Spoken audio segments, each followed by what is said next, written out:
Shifters. Today on Shift Chats, we're joined by someone who doesn't just talk about safe spaces, she builds them. Dr. Cosha Joseph is an LPCS, founder of Safe Place Counseling, and a powerhouse entrepreneur offering mental health services across multiple states. She's a mother, a wife, and a woman walking in her purpose, all while holding space for so many others. As she prepares to launch her major Chicago event, Her Soul, The Experience, Kosha shares how she's shifting the narrative around what it means to be well, to lead, and to live fully aligned in both life and business. Remember, the shift is happening now. I have a group home for teen moms and their babies for about 15 years. Are you serious? Mm-hmm. So I working started with one, but didn't finish. Uh-oh. Nah. Why you didn't finish? It was too much. I was really young. Okay. And it was named Barbara's House after my grandmother. She passed. So it was really for young girls who were pregnant. Right. And, then I didn't know a lot about nothing, no help, no assistance. Right. So, and it was nonprofit. So it's just like, didn't finish it.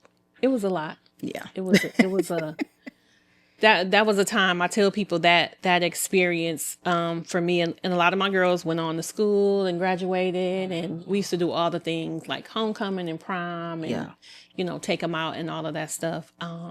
But my business partner and I at the time decided to close the business. Like, we had a major incident that had occurred, so they technically kind of shut us down. And then we went through the process to be reopened. I got you. And once we were confirmed that we were reopened, then we just closed. Okay. Because there were so many different changes that was going on. But anyway, listen, this ain't about me today.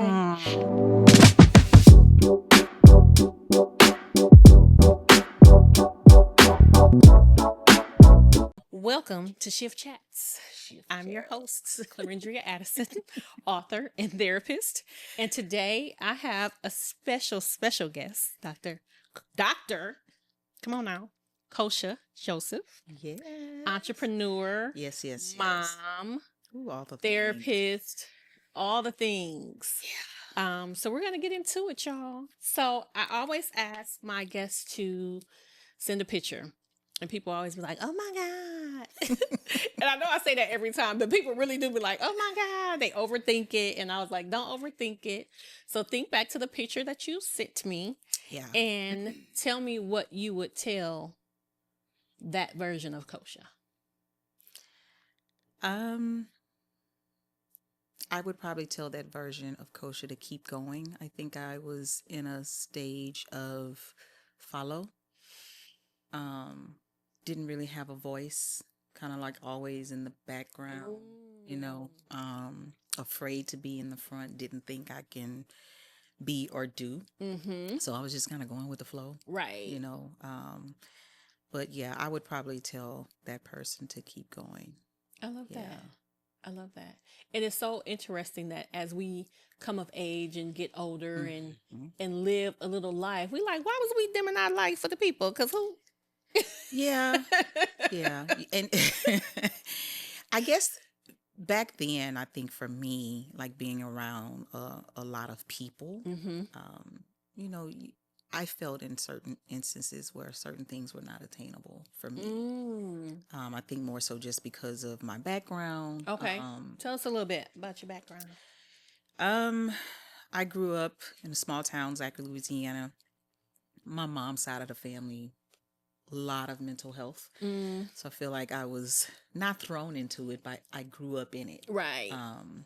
And so that's kind of where I determined where my passion was, because I was always like that go-to. Yep. Helping people. My mom's sister, schizophrenic, brothers, like it was a lot of mental health. And back then we didn't talk about it. It wasn't what it was now. You see it, but there was no, tag to it. And so going through that, being that person early on, it conditioned me to be the person that everybody went to for something. Okay. And so earlier on, after graduating, like in my 20s, my first real good job was with the state of Louisiana. Okay. Right? Because, back then everybody wanted to get with the state. Yes, honey. We all had a state job now. Come on. It was with the state of Louisiana, and it was with CPS. Okay. That's what Child Protective Services. And so being in that space, at a very low level, admin, seeing the social workers, seeing what they did with the kids. Like, it was like, I want to do that, you know? And so I started to do like a lot of research, but even still, like, still feeling like, okay, hey, I can't do it. Like, I didn't have a lot of empowerment. I didn't have a lot of motivation. Like, that's just not what my family was, right? We didn't have a lot of us that graduated high school, let alone go on to get degrees. Are you first generation? Okay, me too. And so it was like, I can't do that, you know? And then even me wanting to do it, I still had no one to say, yeah, you can, you know? So I didn't really talk about that to anyone. Okay. And so when I finally decided to say, okay, hey, let me see, you know, I said, okay, hey, then I didn't have a degree. I just graduated from high school. So I'm like, okay, I needed to go to school, get my bachelor's degree, in which I did. After the bachelor's degree and then just kind of working, you know, I feel like every time you get one degree and you start applying for jobs, it's like, okay, no, you need the next degree. I'm like, I just went and got the bachelor's. So it pushed me to keep going to the next level, right? Because I'm like, okay, if I want this type of job, making this type of money, so I can provide for my family, you know, my first kid was born in I was 21. Okay, me too. So really It's young. so funny. We have so many similarities. Yeah, so I was 21 when I had my first kid. So, you know, being you know, a new mom and just really just trying to take care of my family, I'm like, I needed to do more. So after maybe about a year or two, I decided to go back and get my master's degree. During that time, though, I was doing other things. I started to really kind of come out of a shell. I wrote my first book after my divorce from my children's dad, which was entitled Misconceptions, What May Appear May Not Always Be. That was very pivotal because, you know, it was my truth, my story, you know, and just letting people know that, you know, we always get the representative in the beginning. Ooh, child, come on now. And so this is not going to be a sermon, y'all, but we might be preaching just some teach. And so when I wrote that book, I got the title again, because Misconceptions. And then What May Appear May Not Always Be. I love that. Yeah. Okay. And I got a lot of flack. I'm from a very small town. Why are you telling our business? Why the people? I think for the most part, I did not disclose the who. Right.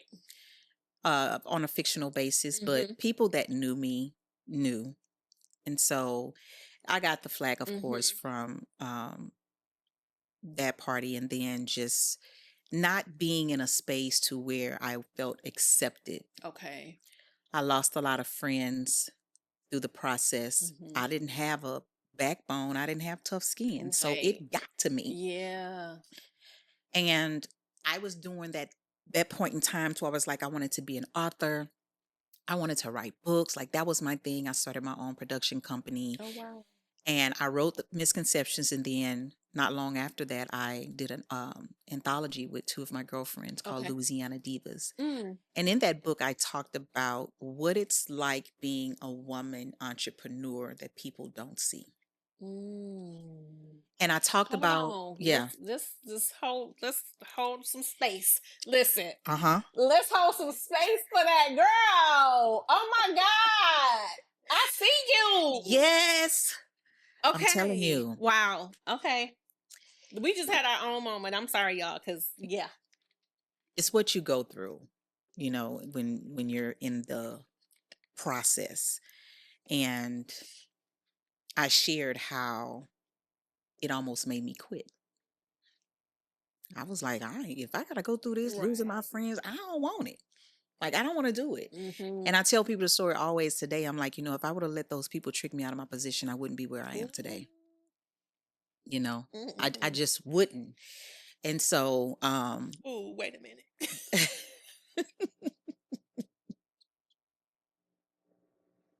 It hit, huh?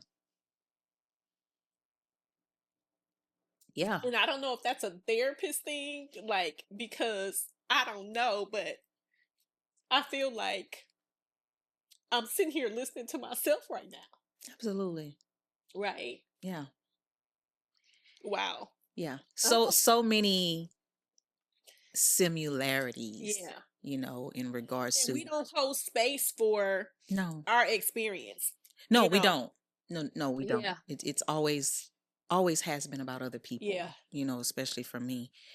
Um, I didn't really pour into myself. I didn't have it. Right. I don't, I'm not upset with the people close to me, family, for not being what I needed in the moment, because I understand that some people can only give what they can. Yep.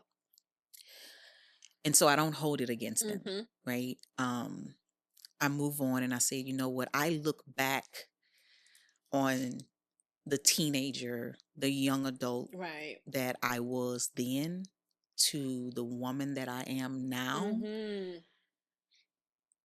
And I wow myself. Right. And I say, like, how did I get here? How did I surpass that? How did I get so strong? Now, Right. there have been pivotal people in the process that have helped me get there. Okay. But I'm not going to sit here and say that it was something easy, because everything that I said I could do, there was somebody that said I couldn't. Right. And so how do you feel like you persevered through those experiences?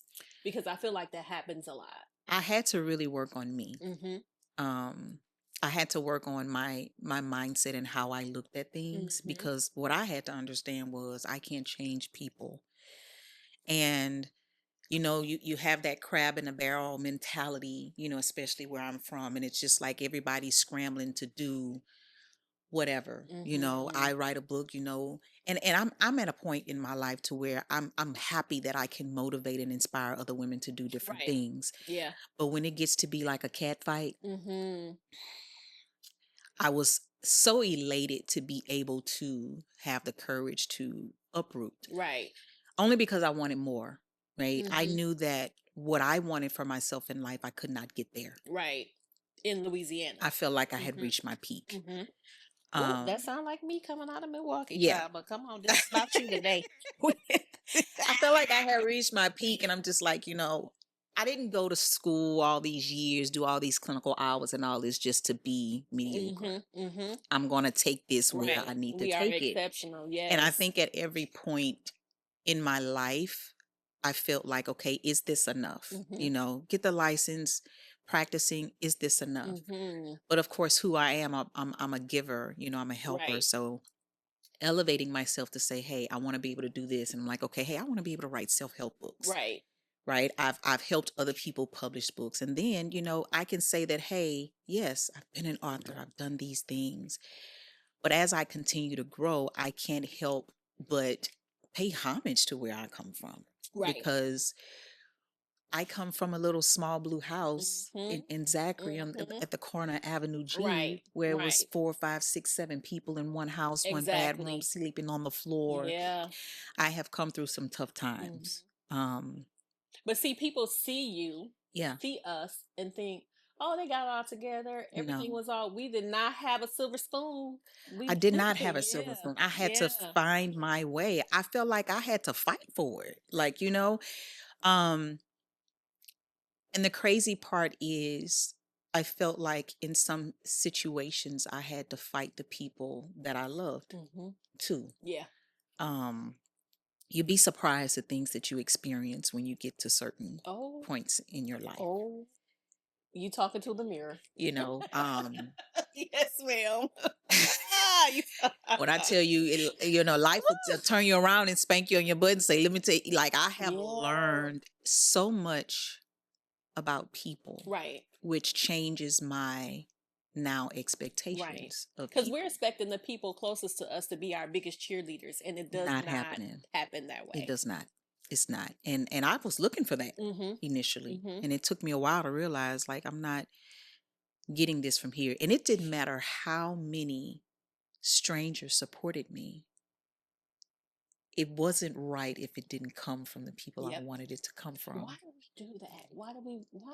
Because do that? it's the validation that we seek in the moment. I wanted people to say, I'm proud of you. And listen, my mom and dad to tell me, they may not even understand what I was doing or what I'm proud of you. But not only that too, but making sure that people weren't, I don't want to say jealous but felt a certain way that you may have been in a position that they may not have Right. been. Because you wanted it from your friends. You Right. wanted it from My the people that friends, you my were hanging out family. with, that you had gone to school Yes. with. So Okay. a lot of times I've had situations to where I'll write a book, I'll create this, do this, and sometimes my family be like, "Why you ain't let us know why?"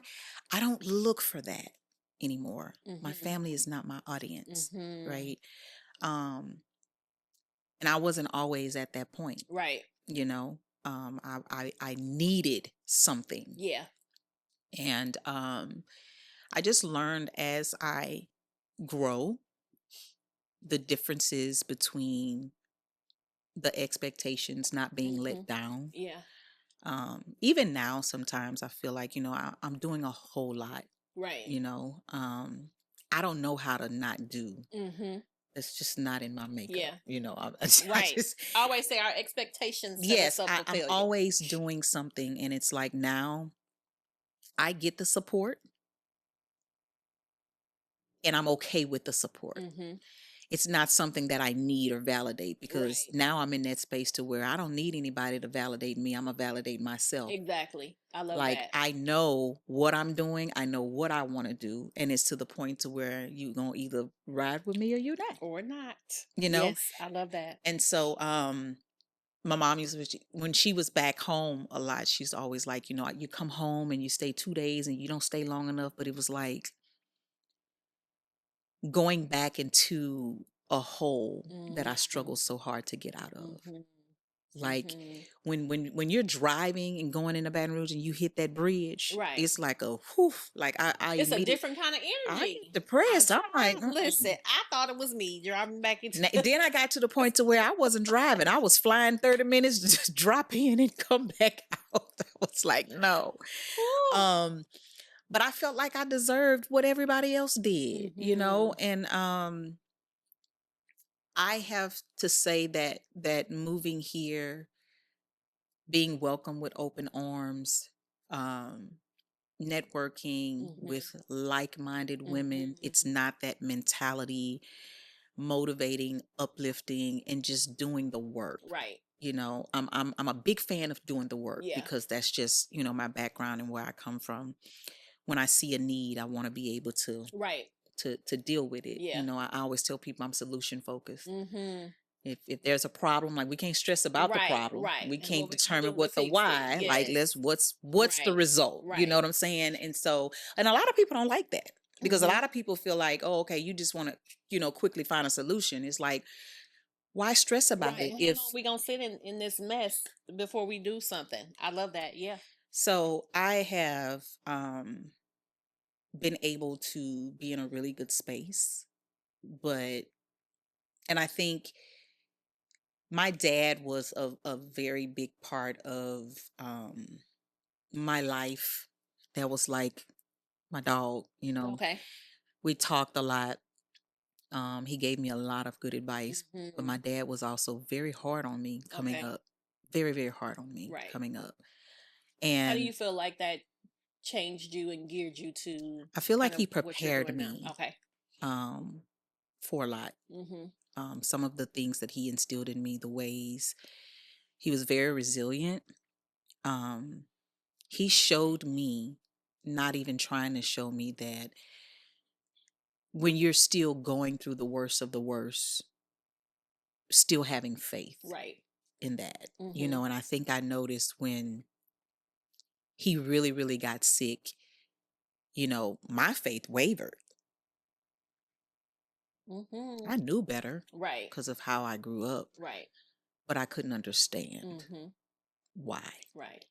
My dad was 54, Mm. you know, and I Ooh, child. I did not deal with that well. I Mm-hmm. was listening to my sister on her TikTok the other day, and she was talking about how she felt like our dad missed out on some Mm-hmm. things in her Mm-hmm. life. Mm-hmm.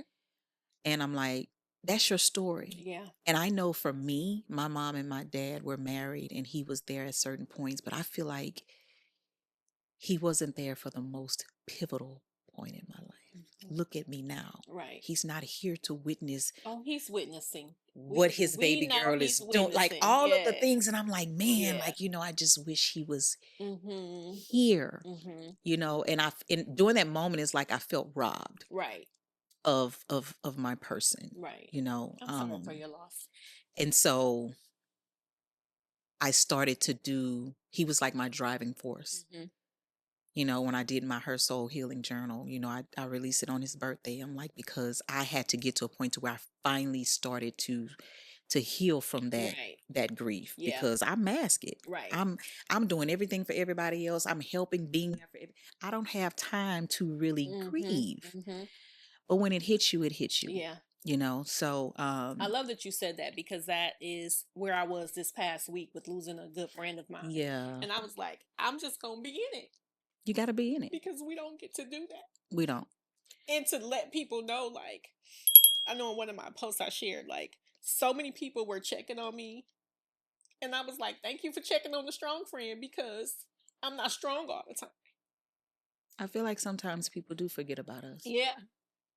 They expect, because we're therapists, we're supposed to be able to handle things. But being a therapist is our profession.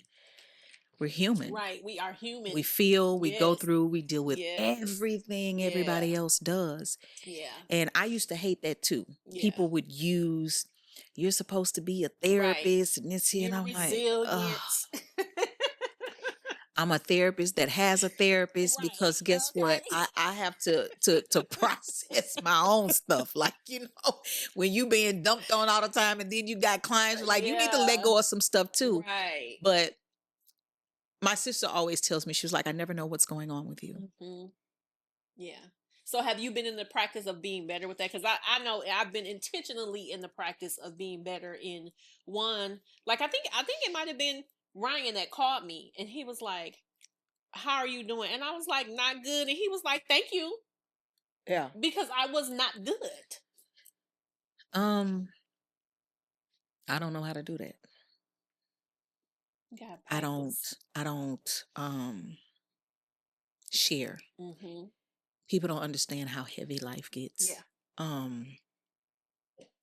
Being me, being an entrepreneur, just doing all of the things, they don't see what I deal with on the back end. They don't see the tears that I cried. They don't see the sleep that I lose. They don't see. Right. And I struggle with things. And for me, I don't know how to let people in. Right. I don't know how to talk about it. And the reason why is because I haven't had a lot of instances where I've been able to talk to people and not be judged. Yeah. And so I do it to protect me. But in that moment of trying to protect me, I'm creating harm. Right. Because I'm not allowing myself to do the same thing that I tell my clients to do. I tell people all the time, I can tell my clients to do this all day. Yes. But when it comes to me, I can't do it, and I think I created this persona of myself that Cosha is always strong. And because I've done that, I can't sit here and fuss about the way people are with me. Yeah. Because I created that. Right. So then you have to open the space to be vulnerable. I have to do that and be in practice. And that's why when he asked me that, I was like, yes. And he said, thank you. And I was like, yeah, like, I'm not hiding how I feel. Like, I used to do the same thing. Like, now, if I don't, and I don't know what that is about. For me, I felt like it was about, again, being judged. Like, you're supposed to be strong. We're supposed to be. You got it together. And yes, I do. And yes, I know how to get out of a, front if I'm in a, I have something going on. But I also have to get in the practice of feeling. And I was working with a coach of mine, and one of the things he talked about is using the wheel in the words, the feelings wheel, because we just say angry, mad, sad. Right. And we don't connect it to any of those other things. And then once you do start to connect and to share, right, having people around you that you feel comfortable to do that, because that's another thing, right? I know I saw a post that you made recently about friendship and jealousy. Yeah. So you want to talk about that a little bit? Yeah. I've experienced a lot of that.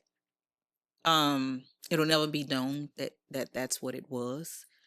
but you used to hear things like, you think you're better than me, you think you're all that. And I just believe when in life people grow apart. Um, when you're in different spaces in your life, certain people and things just don't fit in that anymore. And I learned a lot of that more so as I kind of got older in age, because when I did a fireside chat with one of my friends, we talked about how we've been friends for over 20 something years. She's never changed. But I always try to give people the analogy that I also have a friend that I really consider a good friend, and we haven't been friends for probably about 3 years, right? So I always try to tell people, like, don't look at the time. Right. Look at the quality of the friendship. Right. People always, when they're getting in relationships, analyze, ask certain questions. I feel like we should do the same when it comes to friendship. Oh, yeah. You know, as women, sometimes we may try to vibe and connect with people, and sometimes the connection is just not there. Right. We're able to, you know, pick up and move on. But I feel like I don't like being around women that don't elevate me, don't motivate me. I don't want to be the bigger person in the room. Right. I want to be inspired by someone, right? I want people to inspire me. I don't want the catty stuff. I want us all to grow and us all to win within our own right. Yeah, you know? in your own space. Absolutely. And so when you're in a space like that, to where you're here at the bottom in the group, and then as you go here, people change because you're not here anymore. Right. Right. So it's the mask behind it in regards to the friendships, but I do talk about more so conversations. I talk about it in an ebook I did in conjunction with a webinar, you know, when we're looking at specific friendships, and what do you want out of a friendship and what do you give? Yeah. Because sometimes when you look at your friend groups, I know what friend has a capacity to do what. I'm not going to be mad at her if she missed a couple events. I know that she's the one that exactly. So I'm not expecting it. Yeah. Right. Certain things that I go through in my life, I have friends that I call for that. I might can't call such and such. Exactly. So it's different friendships that have different things. Right. And so I always tell people, when we have those specific expectations, because I've been there. I've had someone tell me that, hey, I don't think that you were a friend to me that I was to you. And I have to check myself sometime because I need to know what you require from me as a friend. So I can generally say, I don't know if I can commit to that. Right. I don't know if I can pick the phone up every time you call. I don't know if I can be at every event. I'm only doing what I can do. But does that mean that I'm not a friend, that I don't care? No, it's just that your requirements exceed what I'm able to provide and give. I love that. And that's okay, right? But if we're not having those conversations as grown women, because we're all busy with lives. Listen, I've had that conversation now in the last, I'm going to say probably 4 or 5 years, as I meet new people and I've transitioned, you know, I go back and forth from Houston to Wisconsin. I have specifically said when I meet people, like, listen, let's just put this out here now. Yeah. If I do something, say something, you feel some type of way, tell me, right? Because we're getting to know each other. So I might say something and be key and think it's all, and you like, girl, you really ain't my dang on feeling, you know. But if you don't tell me that, then how do I know? I also have said, listen, you're not gonna see me out at the club. You know, no. If somebody comes to visit me, I might do a little something, you know. But you know, if that's what you're going to do, don't call me. Right. And if we're a group of friends and you're going out with Tasha and Keisha, whatever, I don't feel no type of way. Now, if you call and invite me, right? But if I'm like, nah, y'all go ahead, I'm not going to be, what y'all doing? Where y'all? I don't have I've had FOMO. friends like that too. Live your best life. Send me some pictures. You can't have. I hope y'all had a good time. Can't have other friends and you know, I love the friends that I have. The bond we continue to build, and I love that my friends will get me together at the drop of the dime. Yes, and that's the other piece of it. When they see, yes, I think when I did my last event, they saw that something wasn't right. As soon as we got back, they was like, "We need to meet up and have lunch." And they was like, "What's up with you?" I noticed this, I noticed that. It's something that you're not saying. And I literally was like, wow. But that goes back to me not being fully And open, opening up. feeling like I don't want to put my stuff on nobody. But why do I have to feel like I have to be perfect? Right. You know, that I can't show that I have situations and issues that I go through too. That's not full transparency. Yeah. So I let people in, and when I'm having bad days, today ain't good for me. Right. Today is not a good day for a business owner. I've been stressed. Like, this is what it is. I feel like I always tell people I'm the type of therapist. I'm realistic.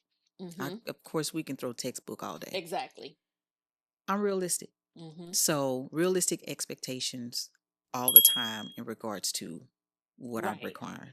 Absolutely. I love that. Thank you. Listen, we've been talking, honey, but I do have a couple questions. Okay. I feel like most of my questions we've actually touched on without me even asking them, so that's beautiful. Okay. One question is, what's something in the therapy space you feel we need to shift from, especially for Black women and women of color? Something in the therapy space that we need to shift from as Black women of color? Are we speaking from a therapist's point of view or just in general? General. I feel like when people talk about therapist, some people, I notice with women sometimes too, the need, right? Not feeling like there's a need for a therapist, or feeling as if they don't want to let people in on a lot of things. You know, the stigma, the negative connotation of therapy. And I'm like, hey, if you have a doctor, you should have a therapist. It's nothing wrong with it. And I always tell people, it doesn't matter if you don't have anything going on in your personal life. But if you're living in today's society, in today's time, if you're not dealing with something of the something, I need to talk to you and see what it is that you're doing. Right. Because let me get some of that. I think as Black women, we need to be more open to therapy, more open to healing, because as Black women, we do carry a lot. Yeah. And so we have to be able to let go of a lot of things, because if we're not okay, the people around us are not okay. We hold a lot of titles. People depend on us. And we don't want to go to therapy because we feel like we got it. Yeah. Oh, I can take care of it. Ain't nothing. Right. I'm over it, but you're really not over it. You think you over it, but your actions show different. Right. So I think that that's something that we need to shift from, being afraid to be vulnerable and show up. That. Yeah. Thank you. What's something your soul has been whispering to you lately, and how are you honoring it? I've been told, but lately my soul has been telling me to really get out on the forefront. Not being in the back. Like it's my time. Yeah. And I have a lot to give. And when God gives me things and I birth things, it's like being obedient to doing it because He brought it to me, but also being afraid, like, why me? Yeah. I can't do this. Yeah. Like, this is a lot of women that I'm feeling as if I'm having to be responsible for. Why are you giving me this? So it's me really coming into my own, speaking more. I love it. You know, allowing women to really hear me. Yes. Learn more about me. Podcast. See me. And you know, yeah, my soul has really been telling me that, because I've been struggling with that a lot. Like, nah, that ain't what I'm supposed to be doing. But I've had a lot of reassurance. Right. And so I've told myself, like, okay, it's my time. Let's do it. Yeah. Perfect segue. Yeah. You're preparing for a massive event in Chicago. Yes. What's the deeper why behind Her Soul, and how has it evolved from vision to movement? I think the deeper why is kind of how what we talked about a lot already is the value in women letting go and releasing and being vulnerable and embarking on healing journeys. Healing from a lot of different things. The space of Her Soul, of course, it came from the journal that I wrote, and thinking that, okay, hey, I want to be able to do a conference to offer a safe space for women. Okay. From a clinical as well as a spiritual perspective, because I still feel like you can't have one without the other. But knowing, when I talked about how women are so apprehensive, giving them that space to be in the room with other women that have went through or maybe dealing with something that they have. Absolutely. And being able to say, hey, I can talk about it. I can meet another woman that can be my accountability partner. It may be something that they're doing that I'm not doing. Right. But making it okay to heal. When we talk about heal, that brings up a lot of different emotions. Right. Nobody likes to go back and heal from things that hurt them, because now you got to revisit that hurt. Right. But you that's keep revisiting it if you don't heal if from you it. don't heal from it, it's gonna come It's the out. roller Like you're coaster. gonna have triggers. Like it's Yes. gonna uncover, and if you don't Yes. deal with it, it's gonna come out in a negative way. So I always tell people about really dealing with things. A lot of us have not forgiven people that have hurt us, and because we haven't forgiven, it's hurting us. Right. You know, so even if it's just that, to say, Right. I can forgive that person. There may be a woman out there that's looking for an apology that they may never get. You have to be okay Right. with not getting that apology and being able to move on. Yeah. Because understanding that things that happen in life, we look at it as it happening, but how did it change you? Right. How are you now today? So that whole movement for me, when I did it the first time in April here in Houston, very small, intimate. Each time I do these events, I cannot walk away and explain what happened in those rooms. Right. I can't. Yeah. I've tried multiple times. I can't explain the feeling. I Yeah. can't. For me, being the visionary, being able to see these women bear down and let go and release and hear from other women. And that's where we met at a sis. What was it? She Can Connect It. Yes, She Can Just Connect being It. able to be in that space and see it. And I think during the first one, I kind of walked off and they were running behind me and it was like, everything's good. I was just like, this is what I wanted. Right. And so it was like, okay, hey, you got to do another one of these. We got to do it again. And then we took it to Atlanta. I feel like every time I do another one, it gets bigger. Oh, yeah. It gets better. Yeah. Because when you talk about healing and talking about that deep stuff, like, you know, as women start to see that it's okay. Yeah. And I remember the host that I had, Tyressa Tai, one time, she did a icebreaker. It was called Walk a Mile in My Shoes. So you had to find a woman in the room that wore the same shoe size as you. Okay. And share your story, right? But being able to be in that space and see the women get what they need, right, is all that I want. I love You know, that. for them to be able to walk out of the room not as they came, being free from something, being able to say, okay, hey, I can do this. That's validation for me. That's what I do it for. Yeah, I love it. Yeah. So Her Soul Experience. Her Soul the Experience, yes. Her Soul the Experience is happening in Chicago. October 24th and 25th. 24th and 25th. Yeah. So it's a 2-day event. The first day is actually specific. The first evening night is geared to VIPs. Okay. We always do something special for them.